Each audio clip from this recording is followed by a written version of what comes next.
आज हम शुरू करेंगे 9th क्लास का fundamental unit of life that is chapter number 5 from the biology part and part 1 we are already discussed and today we are start with the part number 2। और इस part number 2 में आज हम जो discuss करेंगे वो करेंगे हम cell organelles.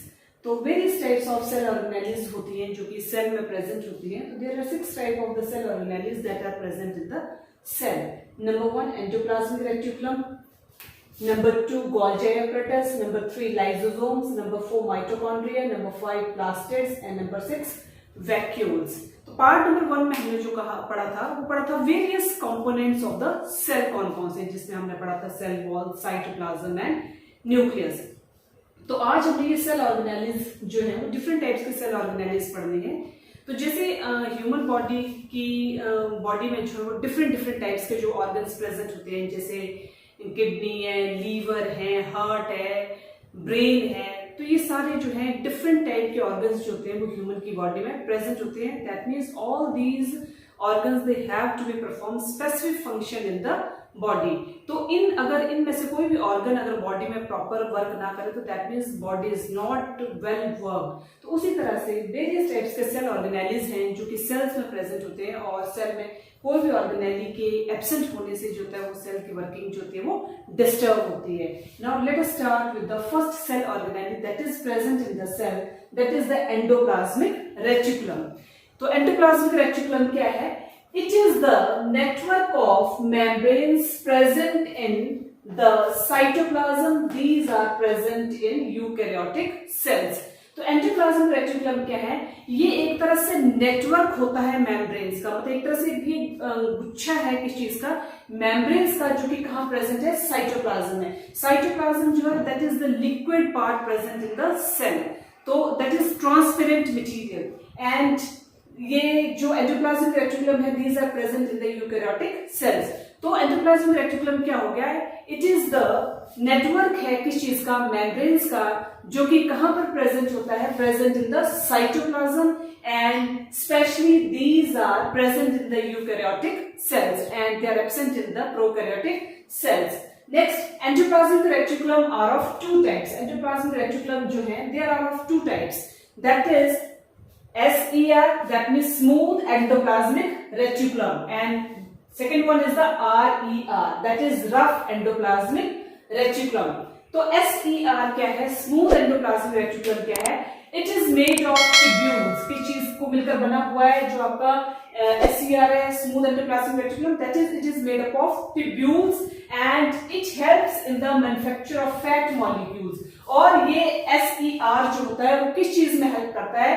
In the manufacture of fat molecules. Fat molecules को बनाने में जो वो हेल्प करता है, स्टेरॉइड्स को बनाने में हेल्प करता है, लिपिड्स को बनाने में हेल्प करता है। That means smooth endoplasmic reticulum जो है वो किस चीज को मिलकर बना हुआ है? It is made up of tubules, tubules को मिलकर बना हुआ है and it helps in the manufacture of fat molecules, steroids and lipids.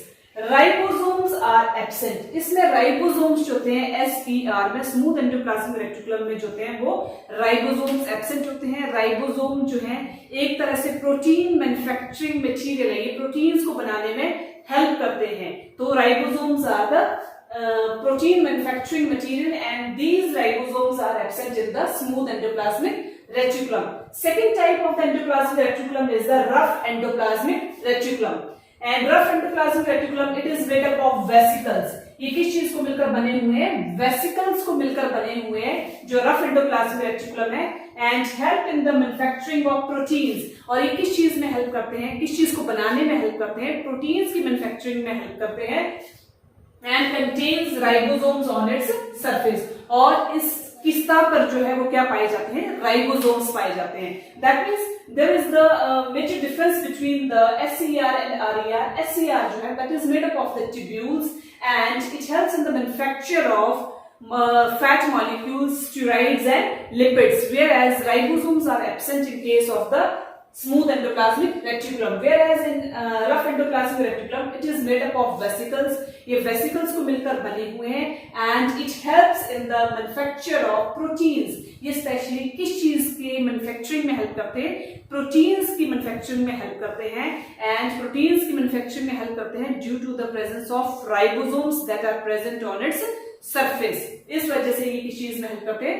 Proteins की मैन्युफैक्चरिंग में हेल्प करते हैं. Next, what are the functions of the endoplasmic reticulum? Various types के functions क्या हैं जो endoplasmic reticulum के हैं? एक तो फर्स्ट फंक्शन जो है endoplasmic reticulum का, that is transport material between the cytoplasm and the nucleus. ये एक तरह से जो है वो ट्रांसपोर्टर है, ट्रांसपोर्ट करता है मटेरियल्स का किसके बीच में?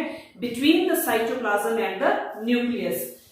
It provides space for biochemical activities. ये biochemical activities के लिए भी space provide करता है. जितनी भी हमारी biochemical activities होती हैं, that means they have to be provide a proper space for the biochemical activities.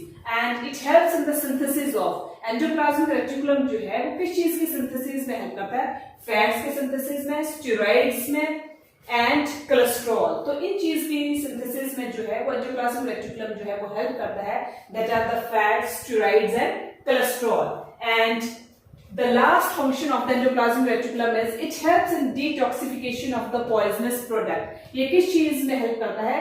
Detoxification of the poisonous products. Poisonous products means हमारे सेल्स में जितने भी पॉइजनस मटेरियल होता है, जितना भी पॉइजनस वेस्ट होता है, वो सबको जो है वो किस चीज में कन्वर्ट कर देता है? सिंपल प्रोडक्ट्स में कन्वर्ट कर देता है. That means it is the detoxification of the products that they have to be convert the poisonous products into the simpler products.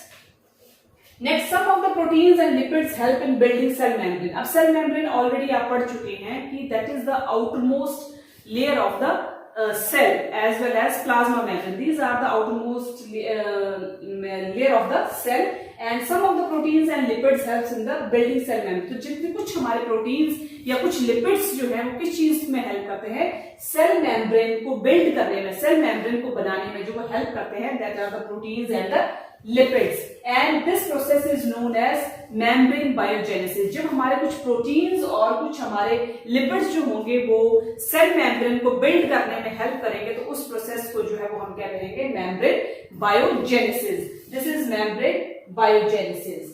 And proteins also sent to various places in cell depending on the need. Proteins जो है वो various places पर जो है वो क्या करते हैं? Sent होते हैं in cells. मतलब proteins also send various cells and depending upon the need. जितने भी हमारे proteins हैं वो sent होते हैं various places में और वेरियस प्लेसेस में कहां पर सेंड होते हैं? वो सेल्स में सेंड होते हैं, पर वो सेंड तभी होते हैं that depends upon the need. जितनी ज्यादा जरूरत सेल को होगी उस जगह पर प्रोटीन्स जाएं या ना जाएं, तो that means they depends upon the need of the cell. Either they need the proteins और नॉट.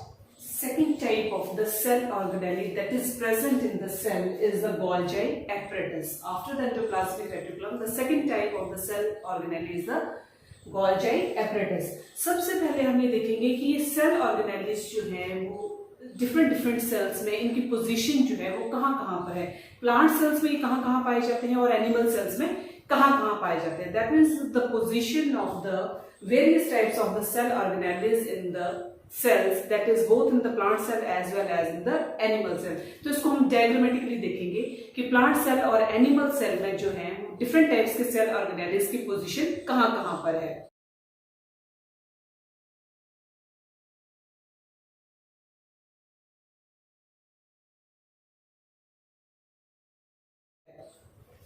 सो Golgi apparatus जो है वो क्या है? तो एंडोप्लाज्मिक रेटिकुलम जो है जिसमें हमने कहा था कि वो प्रोटीन्स को जो होता है वो सेल्स में उनको जहां जरूरत होती है वो नीड के हिसाब से उसको वहां ट्रांसफर कर देता है, पर वो अकेले ये एंडोप्लाज्मिक रेटिकुलम जो है वो काम नहीं करता है. That means it needs the help of the endoplasmic reticulum needs the help of the Golgi apparatus. तो Golgi apparatus क्या है? It is a system of tubules and membrane bound vesicles. ये एक सिस्टम है किस चीज का? ट्यूब्यूल्स का एंड मेम्ब्रेन बाउंड वेसिकल्स. दो चीजें आती हैं इसमें, ट्यूब्यूल्स और मेम्ब्रेन बाउंड वेसिकल्स, जो कि अरेंज्ड होते हैं किस तरह से, पैरेलली अरेंज्ड होते हैं। ये मेम्ब्रेन्स बाउंड वेसिकल्स होती है वो कैसे अरेंज होती है, parallel to each other in stacks called systems. उनको हम क्या कहते हैं, सिस्टम्स कहते हैं। तो हम डायग्रामेटिकली देखेंगे कि मेम्ब्रेन बाउंड वेसिकल्स क्या होते हैं, सिस्टम्स क्या होते हैं, या फिर ट्यूब्यूल्स क्या होते हैं। दैट मीन्स इनको हम एक डायग्रामेटिकली देखेंगे, what is the function of these tubules, membrane bound vesicles and systems.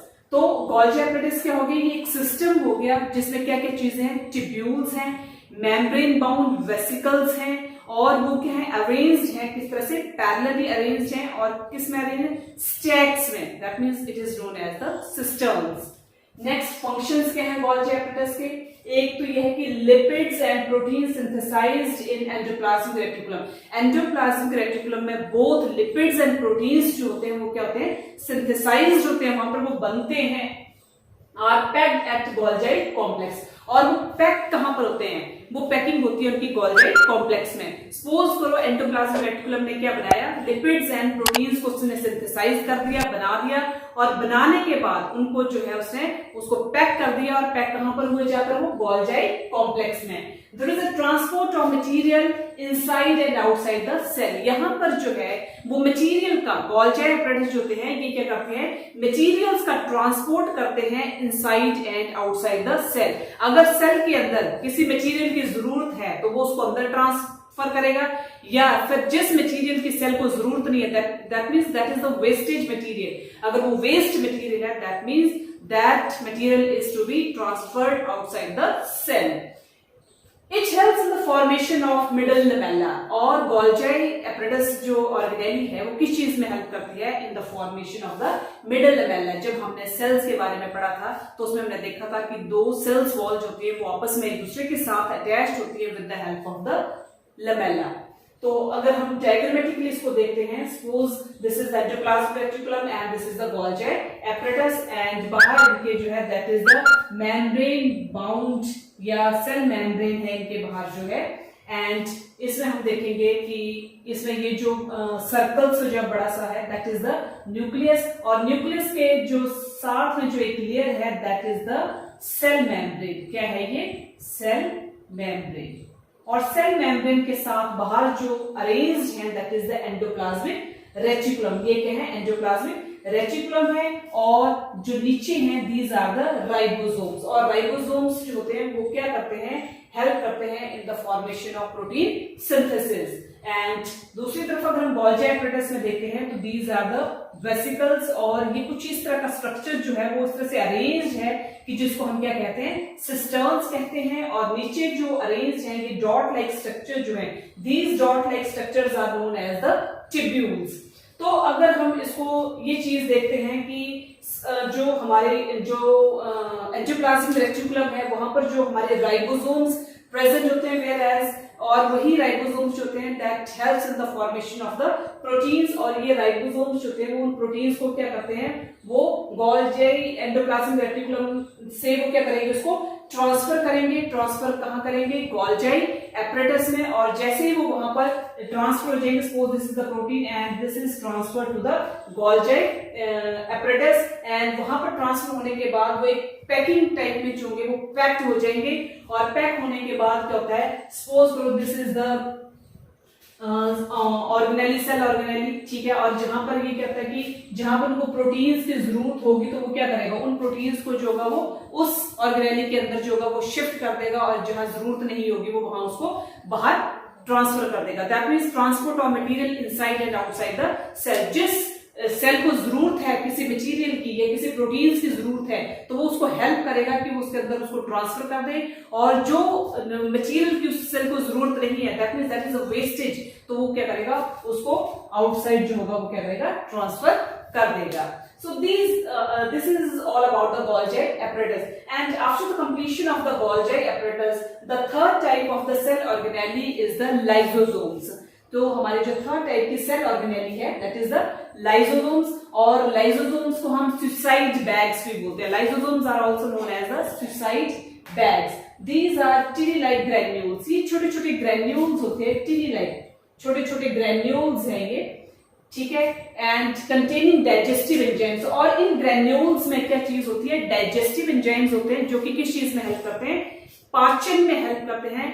Digestive enzymes के होने की वजह से मतलब पाचन की जो क्रिया होती है वो क्या होती है, आसान हो जाती है। These are bounded by a single membrane, और ये किसके द्वारा जो कवर होते हैं, bounded by the single membrane. Next functions, what are the functions of the lysosomes? The main function of lysosome is digestion. जो main function है lysosome का वो क्या है, digestion। और digestion जो है वो main function है due to the presence of the digestive enzymes, क्योंकि इनमें digestive enzymes के होने की वजह से वो help करते हैं किस चीज में, digestion में। They are kind of waste disposal, ये एक तरह से waste disposal है, मतलब जो lysosome है वो एक तरह से क्या है, waste disposal है। सपोज कि जो हमारी बॉडी में जो वेस्ट है या जो जरूरत नहीं होती किसी ऑर्गेनेली को या कुछ है, तो वो क्या करता है, उसको वेस्ट को जो होता है वो उसे बाहर निकाल देता है। Help in the digestion of foreign and cell material, और ये किस चीज में हेल्प करता है, डाइजेशन में हेल्प करता है किस चीज की, foreign and the cell materials. Suppose करो ये आपका एक सेल है और सेल के अंदर जो है सपोज करो ये बाहर कोई भी आउटसाइड कोई अटैकिंग रिएजेंट है या फॉरेन अटैकिंग रिएजेंट है जो इस मेम्ब्रेन को क्रॉस करता हुआ जब सेल के अंदर एंटर कर जाता है, तो ये सपोज करो न्यूक्लियस है और यहाँ पर ये जो है जो फॉरेन आउटसाइड अटैकिंग रिएजेंट जो सेल के अंदर एंटर किया है, जो कि एक रेक्टेंगुलर शेप में मैंने बनाया है, that is the foreign attacking reagent. और सपोज ये आपका लाइसोसोम है, तो लाइसोसोम जो होगा वो क्या करेगा कि इस आउटसाइड अटैकिंग रिएजेंट को, इसकी जो मेम्ब्रेन है बाहर की, इसको बस्ट होने से पहले वो उसको क्या करेगा, एनगल्फ कर लेगा, उसको रप्चर कर लेगा, उसको अपनी ओर खींच लेगा। खींचने के बाद वो उसको क्या कर लेगा, डाइजेस्ट कर लेगा। दैट मींस यहां से जो आपका ये आउटसाइड अटैकिंग रिएजेंट था वो वहां से खत्म हो जाएगा और लाइसोसोम जो होगा वो सेल को जो होगा वो क्या कर देगा, सिक्योर कर देगा। सो यहाँ पर हमारा एक क्वेश्चन रेज होता है कि why lysosomes are known as the suicide bags. तो स्टूडेंट्स यहाँ पर ये क्वेश्चन आपके लिए है कि हम लाइसोसोम्स को सुसाइड बैग्स क्यों बोलते हैं। अगर आपको इसका आंसर आता है तो आप इसको कमेंट बॉक्स में जरूर इसका आंसर दें। Why lysosomes are known as the suicide bags? And after the completion of the lysosomes, the next cell organelle is the mitochondria. The fourth type of cell organelle is the mitochondria. Mitochondria जो है rod shape structure है और कहां पर होता है, ये cytoplasm में। It is a rod shape structure और कहां पर पाया जाता है, साइटोप्लाज्म में। It is only present in the eukaryotic cells. Mitochondria जो है, माइटोकॉन्ड्रिया का जो सेल ऑर्गेनेली है, that is present only in the eukaryotic cells and it is absent in the prokaryotic cells. It is a double membranous structure. ये कैसा है, double membranous structure है, double membrane है इसकी। एंड वेयर आउटर मेम्ब्रेन है specific proteins, जो बाहर वाली मेम्ब्रेन है उसमें स्पेसिफिक प्रोटीन्स होते हैं। And inner membrane is folded inside, और जो अंदर वाली मेम्ब्रेन है वो क्या होती है, वो फोल्डेड होती है और फोल्डेड होने की वजह से क्या है, वो चैम्बर्स बनाती है and that chambers are known as the cristae. तो माइटोकॉन्ड्रिया जो है वो, माइटोकॉन्ड्रिया क्या है, माइटोकॉन्ड्रिया रॉड शेप स्ट्रक्चर है that is present in the cytoplasm, cytoplasm में पाया जाता है। And it is only present in the eukaryotic cells whereas it is absent in the prokaryotic cells. It is double membrane structure, ये double membrane structure है। और जो इसकी outer membrane है, बाहर वाली जो लेयर है इसकी, that it has specific proteins, whereas जो इसकी अंदर वाली लेयर है वो क्या है, the respiratory chain proteins, the inner membrane is folded into multiple cristae, allowing for a large surface area. The matrix, or the inner part of the mitochondrion, where most of the metabolic reactions take place. The mitochondrial DNA is found within DNA protein complexes called nucleoids in the mitochondrial matrix. Function. Mitochondria are intracellular organelles that are essential for aerobic metabolism and energy production through oxidative phosphorylation, which is accomplished by the respiratory chain. However, mitochondria are not only the ATP-producing powerhouses of the cell. Mitochondria are involved in several other metabolic pathways, including beta oxidation, the Krebs cycle, and the synthesis of iron-sulfur clusters. In addition, mitochondria maintain, replicate, and transcribe their own DNA and translate mRNA into protein. The import and assembly of proteins is another important mitochondrial function, since most proteins that the mitochondria require are encoded by nuclear DNA and translated in the cytosol. The ongoing remodeling of the mitochondrial network is also a function of the mitochondria. Additional roles of mitochondria in apoptosis, production of reactive oxygen species, calcium homeostasis, maintenance of lipid membrane, and immunity have been described. The main function of the mitochondria is to produce energy को वो produce करेगा और produce करने के बाद उस energy को वो स्टोर करेगा और जो स्टोर करता है किस फॉर्म में करता है एटीपी की फॉर्म में करता है और that's why mitochondria is also known as power house of the cell. इसी वजह से हम माइटोकॉन्ड्रिया को power house of the cell भी बोलते हैं। It have their own DNA and ribosomes. Mitochondria अकेला ऐसा ऑर्गेनेली है जिसमें कि उसका अपना डीएनए है और अपना राइबोसोम है। ठीक है, next after the mitochondria the next cell organelle is the plastids. Plastids जो है these are present only in the plant cells. Plastids कहाँ पाए जाते हैं? ये सिर्फ plant cells में present होते हैं। These are only present in the plant cells and it have their own DNA. इनका भी अपना DNA है। किसका? Plastids का। And mainly there are three types of the plastids. हमारे पास three types के plastid हैं। First is the leucoplast. Leucoplast कैसे होते हैं? कलर इनका व्हाइट होता है and found in the underground parts. जो अंडरग्राउंड पार्ट्स होते हैं वहां पर क्या पाया जाता है? ल्यूकोप्लास्ट पाया जाता है। Next is the chromoplast. Chromoplast जो होता है कैसा होता है? कलर में रेड और brown. Next is the chloroplast. Chloroplast कैसे होते हैं? ग्रीन इन कलर होते हैं और found in the aerial parts, मतलब जमीन से ऊपर वाले हिस्सों में जो है वो क्या पाया जाता है? क्लोरोप्लास्ट पाया जाता है। So this is all about the plastid and the last cell organelle is the vacuoles. Mitochondria cell organelle से related यहाँ पर एक क्वेश्चन जो है वो स्पेशली स्टूडेंट्स के लिए मैं रेज करूंगी कि why mitochondria is called as a powerhouse of the cell. Mitochondria को हम power house of the cell क्यों बोलते हैं? तो इसका अगर आंसर आता है तो उसको कमेंट बॉक्स में जरूर मेंशन करें और नहीं आता है तो भी कोई बात नहीं है। तो after the functions of the plastids, मतलब हमारे पास हमने थ्री टाइप्स के प्लास्टिड्स पढ़े हैं, क्लोरोप्लास्ट और क्रोमोप्लास्ट और ल्यूकोप्लास्ट। अब हम इसमें देखेंगे कि इन तीनों के अलग अलग फंक्शंस जो हैं वो क्या क्या हैं। क्लोरोप्लास्ट और क्रोमोप्लास्ट क्या करते हैं? It is important for the proteins photosynthesis. जो क्रोमोप्लास्ट और क्लोरोप्लास्ट हैं इनका जो मेन रोल है वो किस में आता है? For the process या in the process of photosynthesis. Next leucoplast है, it is the storage of material. Leucoplast जो होता है वो क्या करता है? Materials को store करता है such as starch, oils, protein granules. तो starch है, चाहे protein granules हैं, चाहे oils हैं, उन सबको जो है वो स्टोर करता है। वो स्टोर कौन करता है? Leucoplast. That means leucoplast is the storage material for the starch, protein granules and the fat oils. After the plastids, the last cell organelle of this chapter is the vacuoles. Vacuoles क्या है? These are membrane bounded regions. ये क्या है? membrane bounded regions है किसमें? Cytoplasm में। Cytoplasm में ये एक तरह से membranes bounded regions होते हैं जो क्या कंटेन करते हैं? क्या क्या होता है इनके साथ? Water, amino acids, sugar and various organic acids and some proteins. तो ये सब कुछ जो मटेरियल है वो कहां पर होता है?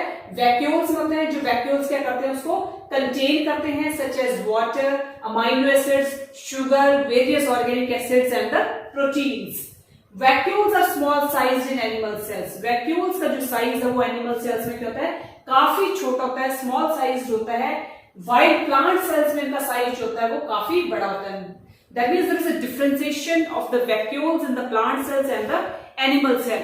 Plant cells में जो साइज है vacuoles का वो क्या है? काफी लार्ज है, जबकि animal cell में इसका साइज जो है वो काफी स्मॉल है। In single cell like amoeba vacuoles contain the food items. तो जो सिंगल सेल्ड है, सिंगल सेल में जैसे अमीबा है, ये क्या करते हैं, ये इसमें जो वैक्यूल्स होते हैं, सिंगल सेल्ड अमीबा, इसमें जो आपके वैक्यूल्स होंगे वो क्या कंटेन करेंगे, फूड आइटम्स को, वो स्टोर करेंगे वहां पर फूड आइटम्स को. Next, what are the functions of the vacuoles? इसमें जो स्टोरेज है किस चीज की, मटेरियल्स की, सच एज, अब इसमें क्या क्या स्टोर होता है, स्टार्च, ऑयल्स, प्रोटीन ग्रेन्यूल्स, ये सब जो है वो क्या करते हैं, स्टोर होते हैं किसमें, वैक्यूल्स में. And important role in expelling excess water, और एक्सेस वाटर जो होता है उसको भी क्या करता है, ये एक्सपेल करता है. तो यहां पर हमारे जो सेल ऑर्गेनेलिज जो है, जो हमने सिक्स सेल ऑर्गेनेलिज जो हमने पढ़ी थी, that means all the cell organelles are complete. यहाँ पर हमारी सारी सेल ऑर्गेनेलिज कंप्लीट हो जाती हैं, और इसी के साथ हमारा चैप्टर भी fundamental units of life complete हो जाता है, जिसको कि हमने डिवाइड किया था 2 पार्ट्स में, पार्ट 1 एंड पार्ट 2. तो यहाँ पर चैप्टर के कंप्लीट होने के बाद हमारा एक कंसेप्ट आता है राइबोसोम्स, जिसका कि हमारा यहाँ इसमें सेल ऑर्गेनेलिज में बार बार जिक्र हुआ है, जैसे कि एंडोप्लाज्मिक रेटिकुलम में भी राइबोसोम्स का यूज हुआ है, या फिर माइटोकॉन्ड्रिया में भी हमने बार बार टर्म जो है वो राइबोसोम्स की यूज किया है. तो असल में राइबोसोम्स होते क्या है, it is a minute particles. ये क्या है, माइन्यूट पार्टिकल्स हैं कंसिस्टिंग ऑफ आरएनए. इस माइन्यूट पार्टिकल्स में क्या कंसिस्ट करते हैं, ये आरएनए कंसिस्ट करते हैं, and the full form of the RNA is the ribonucleic acid. Ribosomes are the main site of protein synthesis. जैसे कि हमने पीछे भी पढ़ा कि जो राइबोसोम्स हैं, these are the main site of the proteins. Main proteins की जो मैन्युफैक्चरिंग है वो कहां पर होती है, राइबोसोम्स में होती है. And proteins transported to endoplasmic reticulum, और जब राइबोसोम्स उन प्रोटीन्स को मैन्युफैक्चर कर देते हैं, मैन्युफैक्चरिंग करने के बाद उन प्रोटीन्स को वो कहां ट्रांसफर करते हैं, एंडोप्लाज्मिक रेटिकुलम में ट्रांसफर करते हैं. और ये जो प्रोटीन ग्रेन्यूल्स होते हैं एंडोप्लाज्मिक के साथ चिपके हुए होते हैं, और फिर ये एंडोप्लाज्मिक रेटिकुलम क्या करते हैं, उन प्रोटीन्स को क्या करते हैं, वो ट्रांसफर कर देते हैं कहां पर, गोल्जी एपरेटस में, और वहां पर वो कहते हैं एक पैकिंग में होते हैं जो है, और पैकिंग में होने के बाद वो गोल्जी एपरेटस क्या करते हैं, उन प्रोटीन्स को वो ट्रांसफर कर देते हैं सेल में, और सेल में जिन सेल ऑर्गेनेलिज को जरूरत होती है प्रोटीन्स की, वो उनको वहां पर स्टोर कर लेते हैं इनसाइड द सेल, और जिन सेल ऑर्गेनेलिज को सेल से बाहर जरूरत होती है वो उनको सेल से बाहर जो होते हैं वो ट्रांसफर कर देते हैं. That means this is all about the ribosomes. और आई होप, मुझे उम्मीद है कि आपको ये चैप्टर के सभी कंसेप्ट्स जो होंगे वो समझ आए होंगे.